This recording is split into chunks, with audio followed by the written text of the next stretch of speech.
Wow. Patriots, looky. I mean, they are absolutely rolling right now. They don't lose. This is the Belichick you love and learn and know. 6 in a row for New England. They wallop the number 1 seed in the conference. Now, to be fair, Tennessee's very banged up. No Derrick Henry, no A.J. Brown, but still 36-13. And look at Mac Jones. 310, 2 touchdowns. It's just a bunch of guys doing their job. That's what New England preaches. That's what they just did. Speaking of doing your job well, Charles Davis comes in and joins us. New England now seems to absolutely be rolling here. You just saw them 36-13. Now, 2 of their next 3 are against Buffalo with Indy in the middle. That's not going to be easy. Yeah. But New England, they are what right now to you? They are the New England that everyone fears. And meaning, what I mean by that is they play with such cohesion. They are complementary football, which sounds trite to everyone out there, but the defense complements the offense. The offense plays because the defense does so well, plays their style because the defense has their back. And then they don't have a problem with the kicking game. Gunnar Olszewski as a return guy. He's going to get your first down every punt return. Nick Folk is going to put the ball between the posts when he kicks the field goals. Here's the kicker, though, Eric. They won today without being as impressive as they would have liked to have been. They gave up 2 100-yard rushers today. Normally when Tennessee gets that, they're in the ball game. But they were so tough in the red zone, made it very difficult for Tennessee. And then on the flip side, Coach Belichick and crew have a lot to work on because they weren't as impressive in the red zone on offense, even though Mac Jones threw for over 300 yards. All right, you mentioned Mac Jones, who was very efficient, and we keep saying, no, he checks down, he does this, he does that. I was surprised to learn coming into today, I saw a stat, New England was top 5 in the NFL of plays of 20 or more yards. I didn't see that coming. That's not check down Charlie stuff with that number. Mac Jones did more than just check down today. Mac Jones is what right now when you watch him?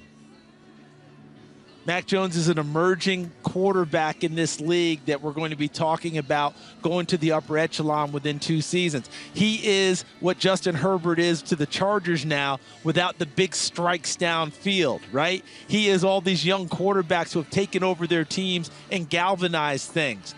This team believes in this youngster. I'm getting more comments from players without asking about Mac Jones, with them talking about Mac Jones. That tells you how they feel about him. A rookie quarterback with a team that has aspirations, normally you're scared to death. In this case, they ceded that over to him. He is their leader. He doesn't need a C on his chest for them to worry to consider him that. And bottom line is, those big plays, some of them are coming from Mac pushing it downfield. Many of them are coming from great scheme from Josh McDaniels and execution from the players, over routes, the drags, and, of course, the screen game, which has been phenomenal, both running backs and receivers. One more to the other side, that's the Titans. Look, let's be fair. They're very banged up. They have named guys out. I mean, it's Ryan Tannehill and friends. He's got to introduce himself in the huddle of the guys around him. But is this just as simple as Tennessee getting healthy, or is there more to fix than just getting guys off the injury list? No, I don't think there's any more to fix, Eric, other than getting guys off the injury list, but that's where it gets tricky. When do they come off the injury list, and how healthy will they be when they get off of it? Julio Jones has been dinged up all year long. I'm not sure that experiment has worked out anywhere close to how Tennessee has wanted it, but it's been because of injury. He's on the IR right now. A.J. Brown's been dinged most of the year, even though he's played through a lot of stuff at receiver. He's on IR right now. Nate Davis, their starting guard, who's a road grader at right guard, he's been dinged up lately. So we can go on and on with all of that, but if they can get guys healthy, they'll be fine. Everything else works. This Mike Vrabel team played New England off its feet for a long time today before they succumbed to really a lot of its attrition.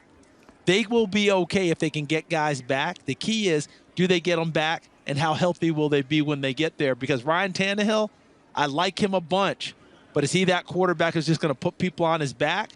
Well, I think it's unfair for me to even bring that up, considering the guys he's putting on his back. Those wouldn't be guys he would take to the playoffs in normal circumstances anyway. And I'll leave you with this, since you brought up Tennessee. You tell Chip Patterson to leave my head football coach alone at Tennessee. He's not going back to Oklahoma, okay? Remember, Ask Chip how it ended at Oklahoma, and ask Josh if he's really excited about going back there. We'll keep him in Knoxville. Thank you very much. There you go. That's right. Once involved, always involved. Charles Davis, part of that proud tradition, and now part of our tradition here at CBS, doing a great job calling games. Thank you. Do you want a sports network that delivers everything that matters about the game? The highlights, the picks, the instant analysis. No yelling, no fake debates, no politics. Hit the subscribe button and never miss a moment.